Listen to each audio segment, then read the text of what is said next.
hit like, and subscribe. You're watching the Marc Lamont Hill official YouTube channel. Peace, family. It's your brother, Marc Lamont Hill. Welcome to Office Hours. Once a week here on the Marc Lamont Hill official YouTube channel, we have Office Hours. Right after night school, we break down the topics even more deeply with some of the biggest thinkers, some of the most controversial figures, some of the most insightful voices in the world today. I apologize for the late start. Two of our three guests this evening had I had to cancel.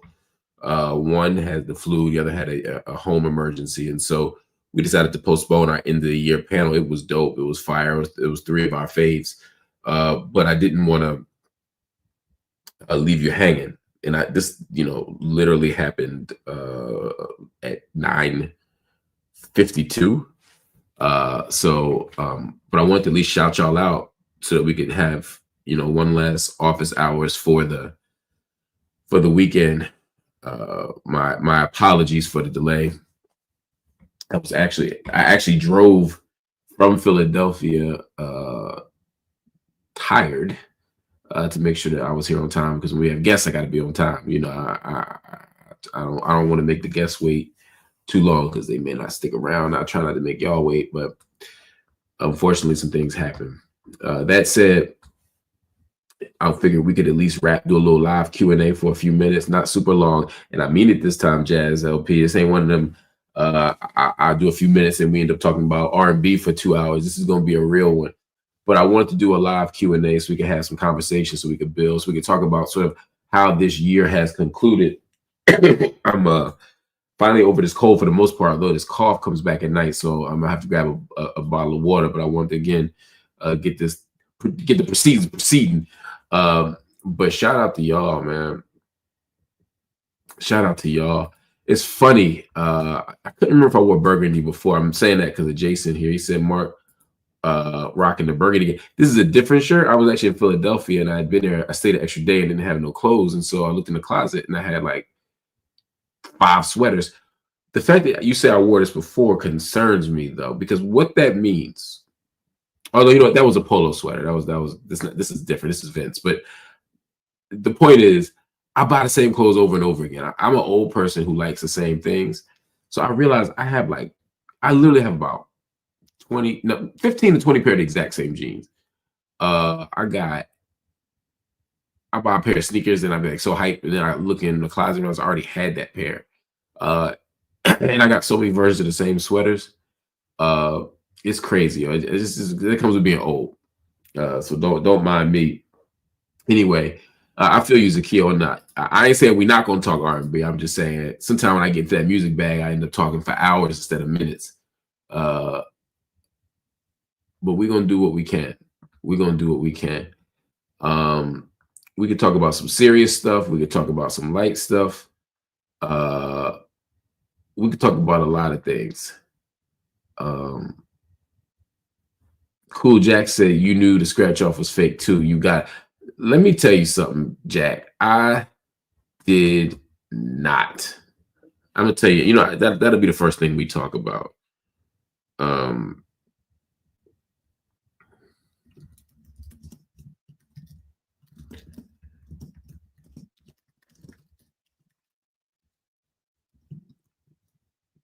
So here's what happened, y'all. Because I'm seeing this. Cool Jack says, so you knew the scratch off was fake too. So last week on the Joe Budden podcast, we walked onto the set. Joe Budden wasn't there, but there were 3 or 4 other cast members there, and I was one of them. And about half hour before showtime, Joe's manager comes out with some scratch-off lottery tickets. He says, every year for the holiday, my father would give out scratch-off tickets, and we'd all scratch them off and blah, blah, blah, blah, blah. He'd give them to his employees, I guess. I said, okay. Didn't seem strange to me. My father loved him a good scratch-off ticket. May he rest in peace. My dad loved scratch-offs, and he loved playing the daily number. So We all get the tickets. And I'm not really pressed to scratch the shit off. I'm like, occasionally you win $50, occasionally you win $100, occasionally, you know, whatever. So we get to scratching. And Ice, one of the co-hosts on the show, I see his eyes get big. And he tries to hide it. Then he's smirking. He's excited. I'm like, this Negro won. He says he wasn't sure how much he won. Then it looked like he won about $400,000. So he's hyped. And he's sitting there, and then eventually he gets up and walks out. I'll tell you right now, if I win $400,000 on the show, I'm not standing to record the show. So now it's like, what's the point of scratching this shit off? What am I going to scratch off for? Right? Like, there's 5 of us in the room. Someone else already won. So I'm scratching my tickets. I won $1. Then another one was $1. Another one was like, maybe I won $5 even. And I was like, okay, all good. Then Ish, another one of my co-hosts, starts scratching. He's a loser. He's a loser. He's a loser. I'm a loser. We're all losers on our tickets, right? Then he gets one more ticket. And he gets excited, but cool, but excited. He said, I think I won. It looks like I won. He said, if I'm playing this game right, I won. Now, these dudes ain't good at acting, so I knew they weren't lying, and I knew, I knew they weren't lying. So, and I could also tell that they were trying to hide it. But we looked at his ticket, and he had won $1 million. He had won $1 million. So this is where you really learn a lot about yourself. Understand, there's 5 of us in this room. There's other people in the control room. They were scratching off tickets too. But in my mind, there are 5 people. And 2 of the 5 have won. One seemed to have won $300,000 or $400,000, probably about 4. The other person had won $1 million. Now, my brain immediately goes to, what are the odds, right? I mean, the odds of one person winning are low. The odds of 2 people winning a significant amount of money on a scratch-off ticket in the same room are infinitesimal. But I'm looking at the tickets.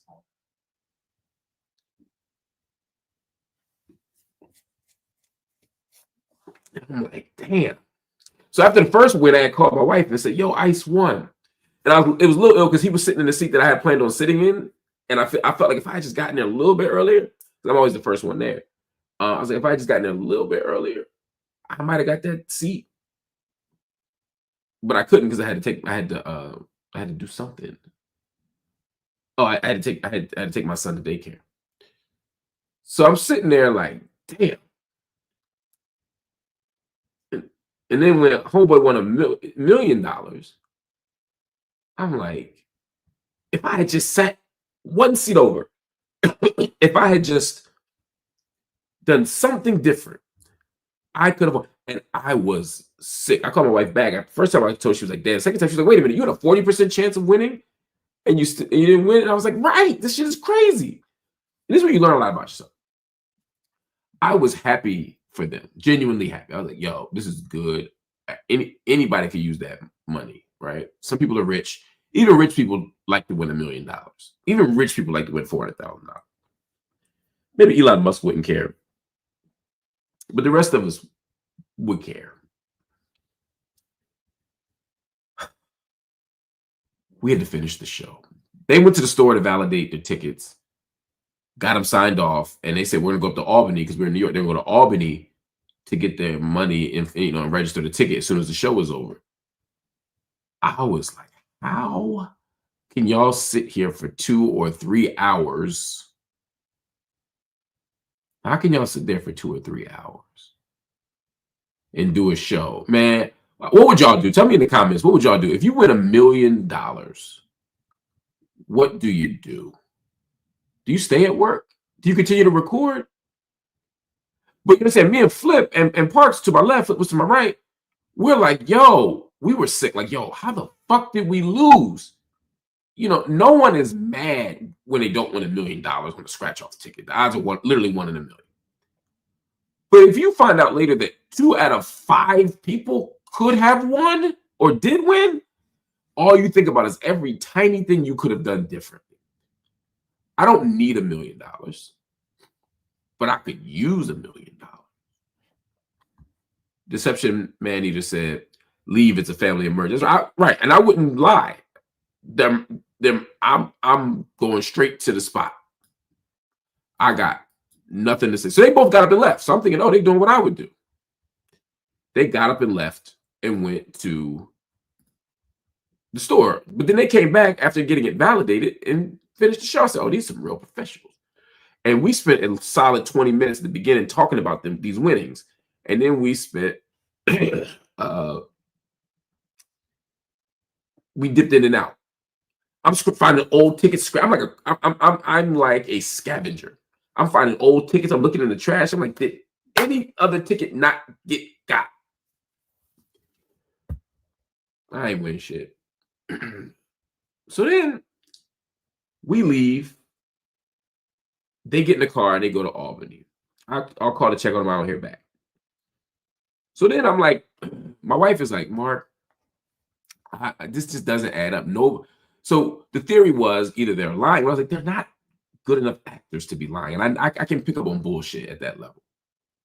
Then it was, well, maybe it was a gift, like a bonus. And this is some way of giving them a bonus, but doing it as a lottery ticket as opposed to just giving them cash. Because they built this show and blah, blah, blah, blah, blah. And that's how those 2 ended up getting it. I said, okay, maybe. And the third option was it's a prank and I'm an idiot. So then the Friday show comes. I'm not on the Friday show. And then I wait for the Friday show to come out. And I talked to one of my cast members who was on the Friday show. Melissa Ford. She texted me. Because she texted me like, did they really win? I said, far as I know. She's on set on Friday. She said, I know. I said to her, how'd the show go? She said, good. I said, like any updates? I don't check with her to find how the show went. I want to know about this lottery shit. So she says, yeah, they really won. They went to Albany. Ish got the $1 million.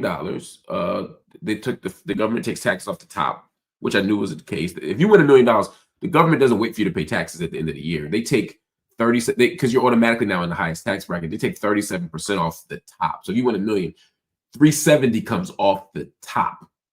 Then the state takes its money. So you usually lose about $400,000 of the million, somewhere in the 400 range before you ever walk out of Albany.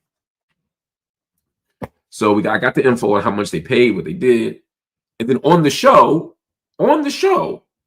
Joe Budden, who's back now, says, yeah, I see these guys won big money. Good for them. Congratulations. I wasn't salty the way these other guys were, the way some other people were, right? Teasing us, right? So I was like, oh, the shit really is real. That's Friday. Then Saturday, Ice, the first guy, he didn't win $1 million, but he won like 300,000 or 400,000. He tweets out that he was going to get these Rolexes, his and hers Rolexes. So I'm over here sick. And here's the thing. I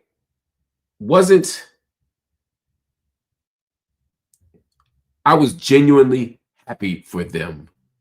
And I was genuinely sick that I didn't win. And look, I ain't got the kind of money where like $1 million doesn't mean shit to me. $1 million means a lot to me. It means a lot. It means a lot to 99.9999999% of the world. And it wasn't. If they had walked in the store and won $1 million, I wasn't there. If they had gone to the casino and won $1 million, I wouldn't think twice about it. It was just the idea. It was just the idea that I was sitting next to it. It was just the idea that I was sitting next to it, that I could have gotten it, that I was one seat away from it. That was the issue. So I finally came to terms with it yesterday that I just didn't win, and I'm okay with it. Shout out to them. So today, they released on Patreon the full video footage of all of it. Us scratching, us finding out who won, etc. And I'm like, son of a bitch. But then we get to the end of the video, and they did walk to the store. And Ish and Ice really weren't lying. They scratched off the ticket and were genuinely surprised, and they won. When they got to the store, it didn't scan. The ticket didn't scan. And then they read the back of it. And on the back of it said, you can redeem this ticket in your dreams. And it went on to say, you didn't win, basically. And so the two guys were pranked themselves. They thought they had won and did not. And Ian had a big laugh. They really focused more on Ish not having won. But Ish and Ice carried it back like, geez, they came back and got on the show. So when they left to go to the store, they really thought they had won. And that's why they carried it so well. It's because, like, yo, they're not professional actors. They were telling the truth. But when they came back, they didn't tell us that they got pranked. We kept going. And so then I talked to my wife today about it when we found out. And she was like, I told you two people don't win in the same place. I told you two people. It's statistically impossible. She's a sociologist. She's breaking all this shit down. Maybe I just need to listen to her. But there's a small hater in you that's kind of like, whew, I'm glad they didn't win. Not because you don't want them to win. Not because you don't want them to win, but because you just felt so disappointed that you didn't. And again, you learned something about yourself. Again, I was happy for them. I wasn't salty. I wasn't mad. I wasn't hating. But I definitely was like, damn, I wish I had won. And then she told me a story about somebody she knows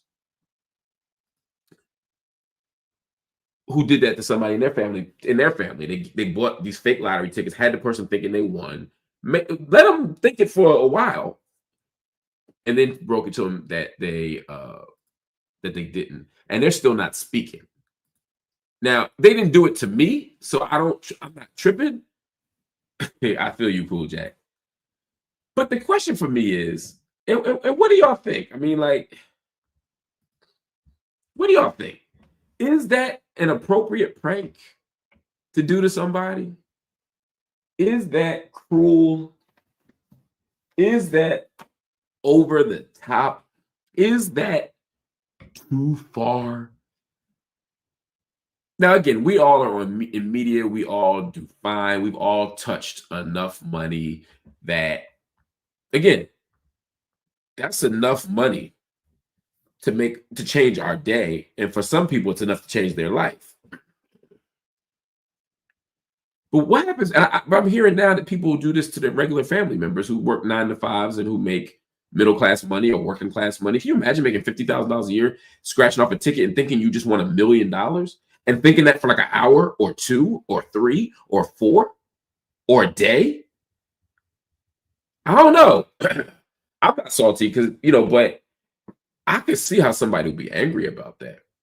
I could see how somebody would find that to be cruel. I'm not saying what Ian did was cruel. Again, we're different. We're in the media. We're on camera. We have to be prepared for those types of things. I'd be salty, but I'd get over it fast. But pranking people, having them think that they're about to be stupid rich and they're not, I just don't know. Feels a little cruel. Feels a little cruel. What do y'all say? What do y'all think? Is it too far? Is it too far? I hear people saying it was cruel. May Warmy said something really insightful. Huge sign of wealth inequality. They have us fantasizing so hard. That's it. Queen Virgo said, Ish took it better than I thought he would. Same.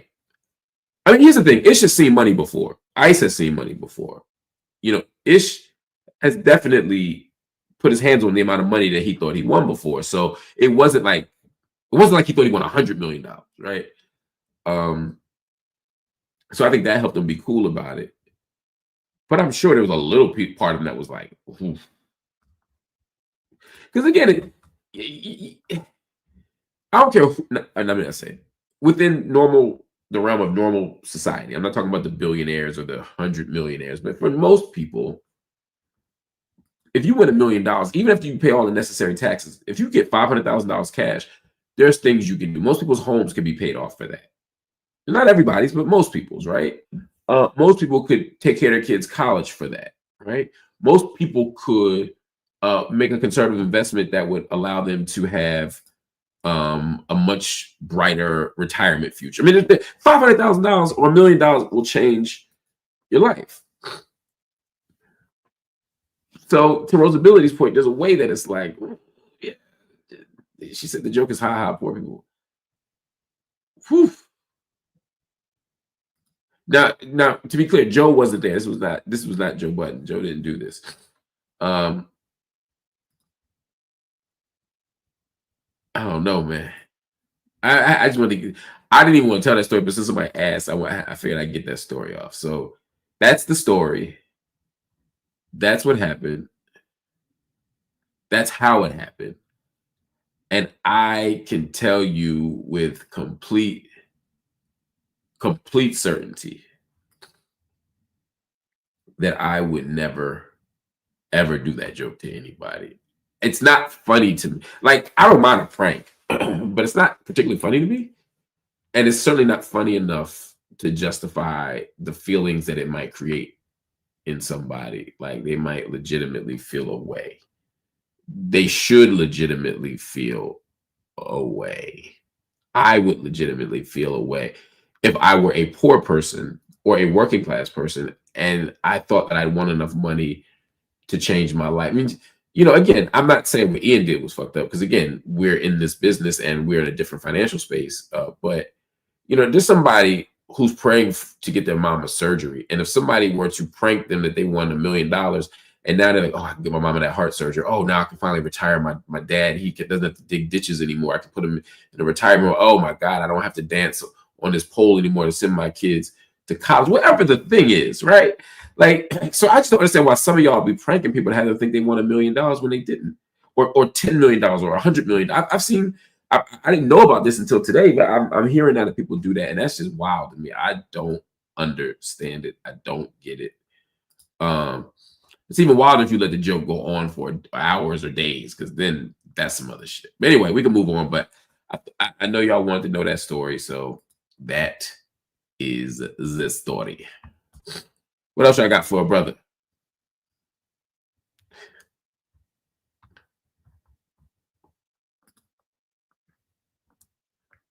Sounds like y'all going heavy today. Sophia, thank you for the generous super sticker. I appreciate you.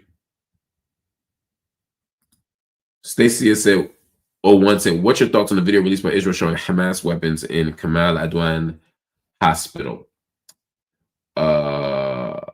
And Ed Ladawi said, Kamal Adwan Hospital, put extra head there. Kamal Adwan Hospital burned to the ground. Its director, Dr. Hussam Abu Safia, was taken to the SDE Thayman, a rape and torture death camp, where they raped a man on video and tortured Dr. El Bush to death. Both of these questions, I'll toggle between them, are premised on Kamal Adwan Hospital having weapons in them and being a site of terrorism. Here's the problem. Why do we continue to believe Israel? Why do we continue to believe Israeli intelligence? Why, let me make a banner for this shit.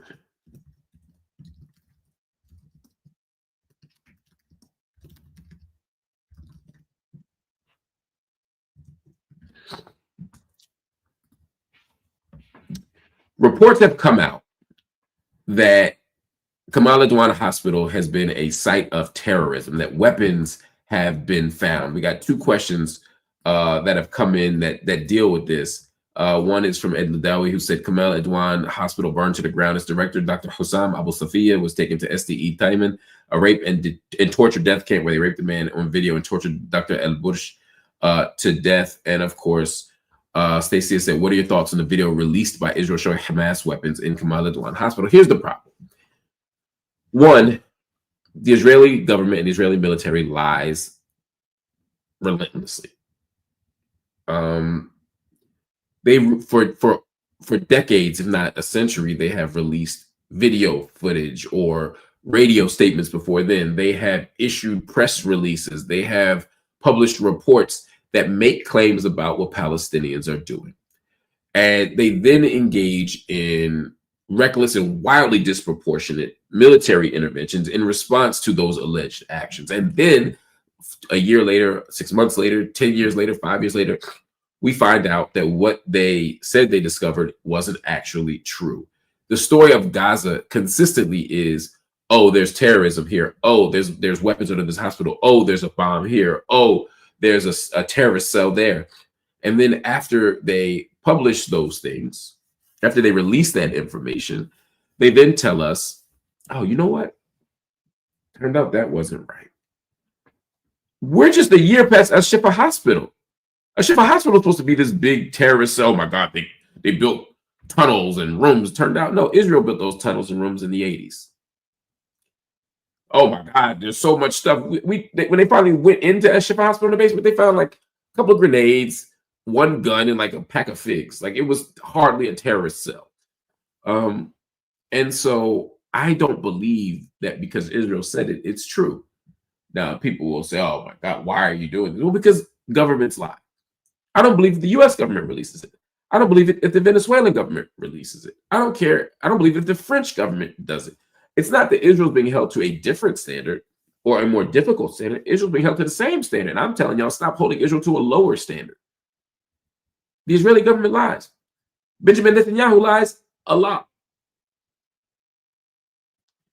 And too often, these things become pretexts for further destruction. Or there are Hamas fighters in the room or in the building, in the structure. And Israel then responds to their existence in ways that violate international law.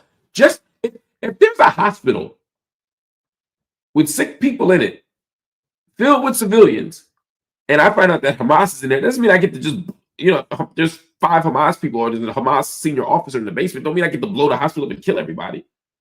I still got to give people warning. I still have to make every effort to protect their lives. This idea that one Hamas soldier is worth a hospital full of people, as an example, is also, one, it's morally repugnant, but it's also illegal. And if you take the legal part off of it for a minute, because people will say, well, international law is not fair to Israel, whatever, that's bullshit. But let's say that's true. Ask the pro-Israel people, if one Hamas operative were in the hospital and the rest of the hospital were filled with Israeli children, would you still blow it up? I guarantee you they won't say yes. And this is important because their premise is we had no other option. We couldn't wait. We couldn't strike another time. We couldn't avoid this intervention. It was worth too many lives. So if that's the case, then this only logically holds if we concede that Palestinian lives aren't worth as much as Israeli lives, even the innocent civilian ones. And that's ultimately what they're really saying. Now, we need to investigate this hospital thing more. We need to find out exactly what's going on. I need to see the source of the video, but also the content of the video and the context of the video. But there's just too much of a history of Israel lying for me to believe anything else. Just like when the US invades Iraq. There's too much evidence of the United States lying for me to just believe and sanction whatever the United States does in Iraq. I just can't do that. This is the reality.